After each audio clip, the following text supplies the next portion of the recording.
নমস্কার, আমি doctor Nilanjan Chakraborty, consultant critical care Apollo multispeciality hospital. প্রথমেই আমি বলতে চাই যে ইনটেনসিভ কেয়ার মানে কি?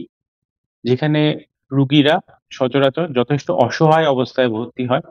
সেটা যে কারণেই হোক, সেটা হঠাৎ করে মাথায় স্ট্রোক হতে পারে, হঠাৎ করে হার্ট অ্যাটাক হতে পারে, কোনো দুরারোগ্য ব্যাধির জন্য কোনো লম্বা অপারেশন, কমপ্লিকেটেড অপারেশন হতে পারে। তারপরে যে জায়গায় ক্রমাগত খুব খুঁটিনাটি মনিটরিং এর সঙ্গে রোগীকে রাখতে হয় এবং তার কঠিন সময়ে একজন ইন্টেনসিভিস্ট পাশে দাঁড়িয়ে ক্রমাগত চেষ্টা করে সে রোগীকে বার করার চেষ্টা করে। সেই জায়গাটা যেখানে প্রচুর মনিটরিং এর মাধ্যমে রোগীর শুশ্রূষা করা হয় প্রত্যেকটা জিনিস দেখে, সেই জায়গাটাকে বলা হয় intensive care unit. Basically, patients needs intensive monitoring through the different monitoring system, and some dedicated doctors has to monitor the monitors and decide what is best for the patient.